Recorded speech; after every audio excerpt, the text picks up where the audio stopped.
Let's talk about how to immigrate to Canada as a business owner in 2026.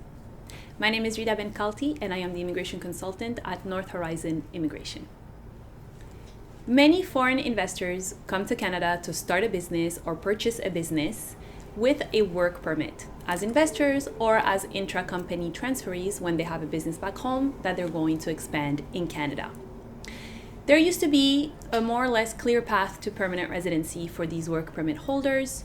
If you had been working in that business for 1 year, you were able to then apply through express entry for your permanent residency. Things started to change in mid-2024 and then again in 2025. First, in 2024, the government started selecting people based on their jobs. They had a list of priority categories. Unfortunately, senior management positions, which were usually the positions of investors and intra-company transferees, this job was not part of a priority category. And so unless you had back home an experience in a different job, for example, healthcare job, an education job, or any job in the priority categories, there was no way for you to be invited through express entry. And then, to make matters worse, in January 2025, there used to be 200 points that senior managers in Canada would receive. Those points disappeared. And so many senior managers have an older age, which gives them less points in the scale of the CRS point system. And therefore, they found themselves with not enough points to compete with other candidates.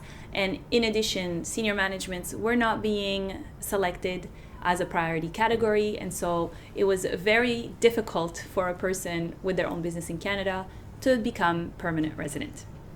We have some very good news in 2026. The first good news was in February 2026, a new category was opened for senior managers.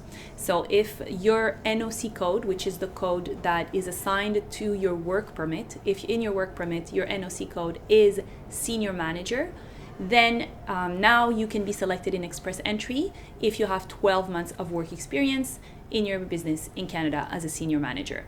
So that was the first good news. The second good news that we received about a week ago, we're filming now in April. The second good news is the government is going to start issuing points for high wage occupations. Now, the details on this are still to be published, and we're not sure when the points will start to be awarded, probably in the summer of 2026. This is what we expect. And so these points for high wages are not only for senior managers, it's also for other workers, for other people who have their profile on express entry and who have jobs that are usually high wage occupations. How do we know exactly if you're considered high wage or not? Again, the details will be provided later, but we have an idea now because the government has a website where it publishes every NOC code for each province, what the low, median, and high wages are for that NOC code. And usually we compare that to the median wage of the province, and it gives us the answer of whether or not your wage is considered high wage. And so these are two very positive advancements for anyone in Canada operating their own business who want to eventually transition to permanent residency. If you're interested in opening your business in Canada, we will be linking another video where I will explain what are the new criteria to have a business in Canada in 2026. For more information, book a consultation with me. It will be my pleasure to review your business project, review your profile, and create a strategy for you and for your company to prosper in Canada.